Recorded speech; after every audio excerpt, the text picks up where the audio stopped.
There we go. Thank you. This is the first week in of the series that we're doing on forgiveness, and I'm going to start with a poem, one of my favorite poems from a long time, Robert Frost's poem "Mending Wall." I hope some of you know that poem from your earlier days, but I'm going to read that poem. It's not terribly long, but it's loaded.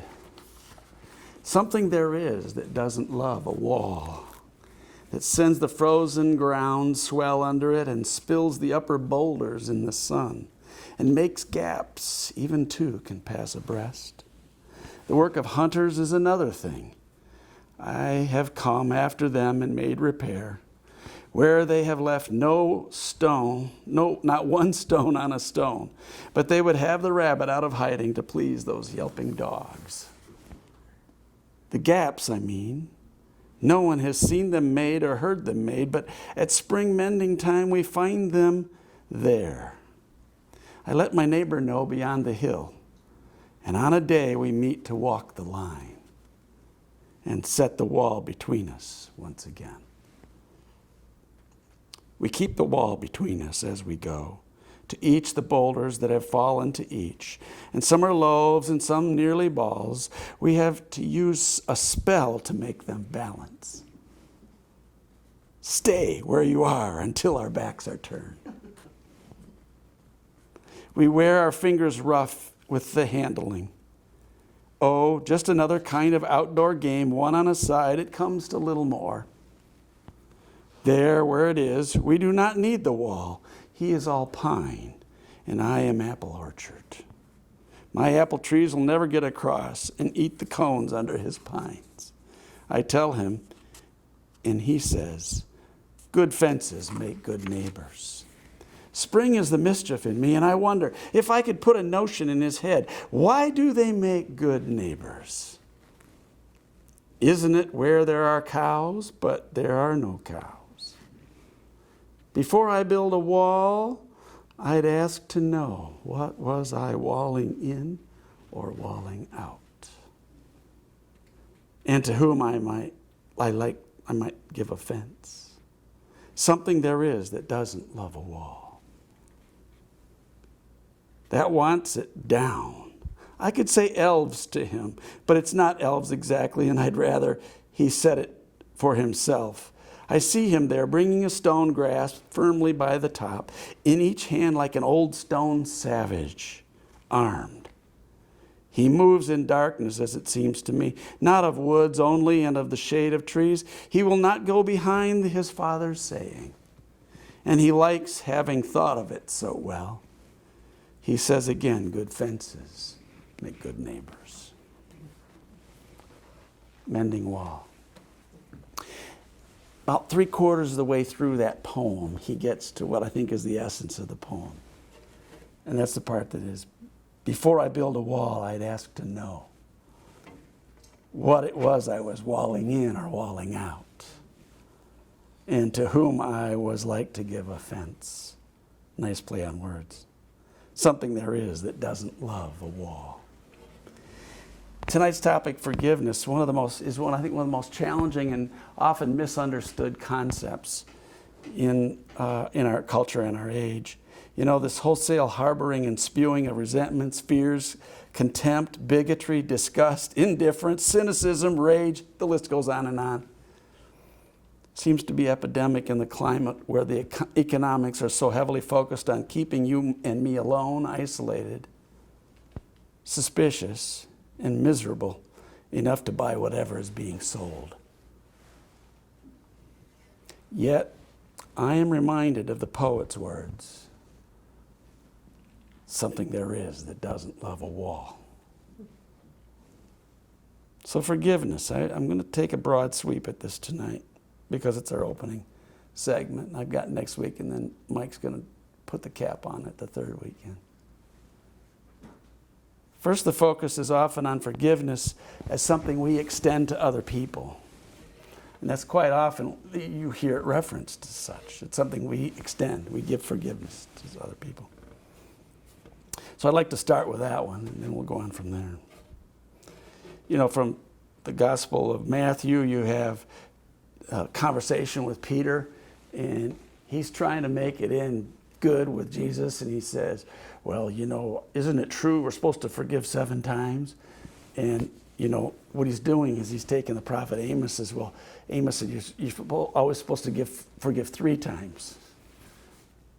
And he's saying, well, you can figure his math. He's like doubling the ante plus 1, right?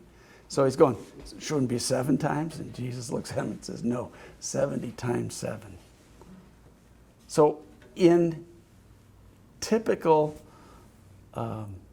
Middle Eastern humor of exaggeration, that means like you just always keep forgiving. You don't quit forgiving.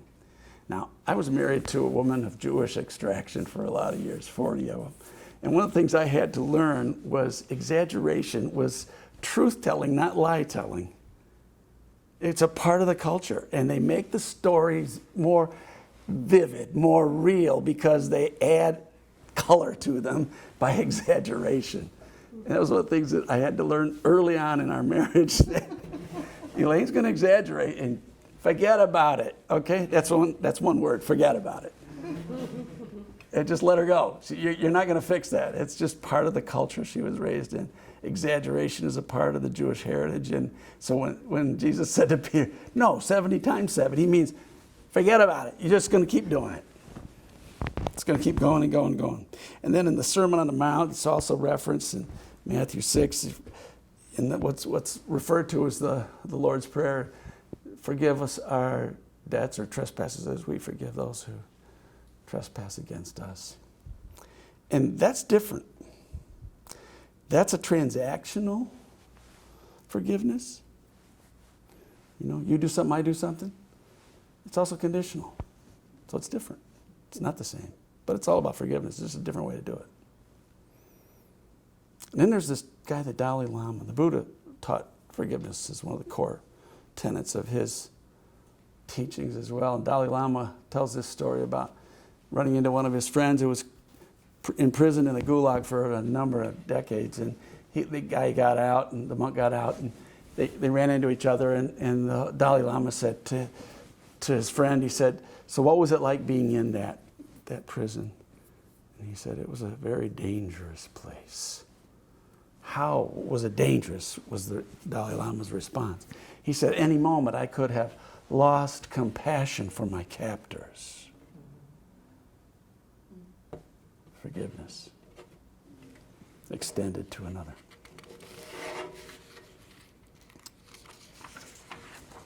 One of my favorite biblical scholars is Rocco, as you all know, is Rocco Errico, who's been coming here for 35, 36 years, whatever, in November. And I'm going to read a couple of passages from his books on this particular concept of forgiveness. Shwakan is the Aramaic word for forgiveness. Shwakan. You got to remember that the language of the Holy Land was not Hebrew, it was not Greek, it was Aramaic. And some of the times with the Aramaic language, we get differences of meaning and understandings that you can't get from the language of Bibles that we read today. He translates from the ancient Peshitta text that was written in Aramaic. Shwakan usually translates as forgive and pardon, but it has other meanings. It denotes to free, to remit, to untie, to loosen, or to release. With the distinctive Aramaic term meaning debt, shwakan carries the idea of a remittance, that is, freeing and canceling of a debt. Freeing and canceling. What we all need to realize is offenses happen in life, and so do disappointments. We're going to have them. No matter who we are, no matter where we are, we have expectations that don't get fulfilled at times. And with that can come offense sometimes, and sometimes disappointments, and sometimes discouragement and other things too. The challenge is not that we have those feelings or those experiences. The challenge that we have is a failure to forgive others actually condemns us to the past, like the story of the crow. Condemns us to the past and creates a dynamic where our past now equals our future. And so we're walking the future with a precondition or a prejudice that says, because it was like that in the past, it has to be that way going forward. That's where we condemn ourselves, where we hang ourselves up. It's where our bitterness can eat us up from the inside out. And it's where, one of the things we can't do is bitterness and compassion at the same time. Those are not complementary emotions, experiences. So we get to make choices. I'll go back to Erico here. Forgiveness frees us from past errors which have been committed against us. It enables us to begin on a new path of life. Blaming does not heal anything, but pardoning does. Forgiveness is the only way to begin the rectification of human mistakes. Only the power of forgiveness heals and restores broken and shattered relationships. Forgiveness strengthens the disheartened. It renews and refreshes our trust and faith in ourselves and in others. And then he goes on, remember, what we send out is only a copy. If we project hate and resentment towards others, we always keep the first authentic pattern of those powers because we are the originator. This also holds true when we project love, acceptance, and forgiveness. That's the first part. The second part of this is, last week I spoke from the work of Wendell Berry in his book, It All Turns on Affection, and how important what we hold affection for is what we move towards and what we bring about in our lives. And we celebrate. So tonight I'm going from It All Turns on Affection to It All Hinges on Grace. There's a passage from Paul's letter to the Romans. There's a lot about Paul's work that I struggle with, but I really love this passage because it really is a statement about grace. For I am convinced that neither death, nor life, nor angels, nor rulers, nor things present, nor things to come, nor powers, nor heights, nor depths, nor anything in all of creation will be able to separate you from the love of God. That's grace.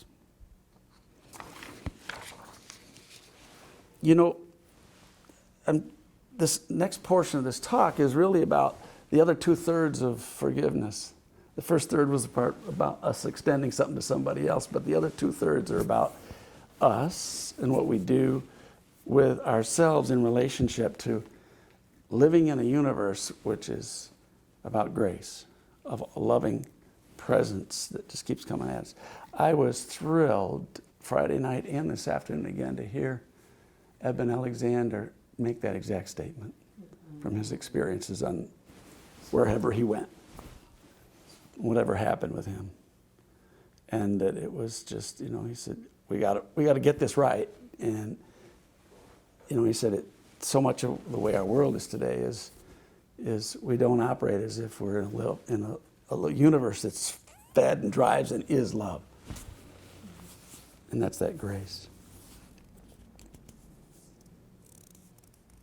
So if we're living in a universe of grace, then any of the things that we might have shame or guilt about, before we can even think about those things or become aware of them, they're already forgiven.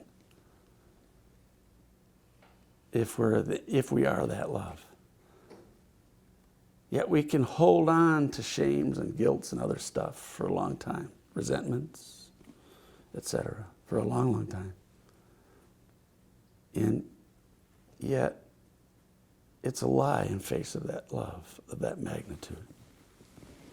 It truly is. So we get the opportunity to accept this incredible grace, which is a very tall order. It sounds easy, but it isn't, especially about the things where we have the pinch points in our lives, where we get stuck. It calls us to unburden ourselves from the loads we carry.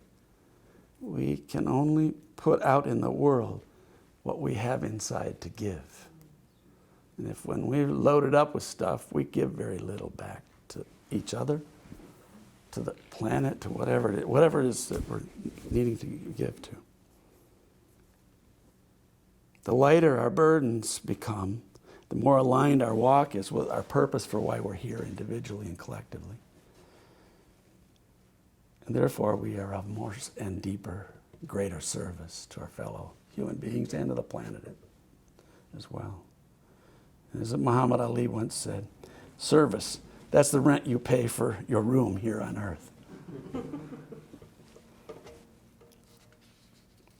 So if nothing can separate us from divine love, then what is it that you have done that's so bad that you need to forgive yourself for, or you need to let go of, or whatever it is that's going on in your life? That's a fundamental question, because that grace is always there. And whether you do let it go or you don't, it isn't changing. It's always present.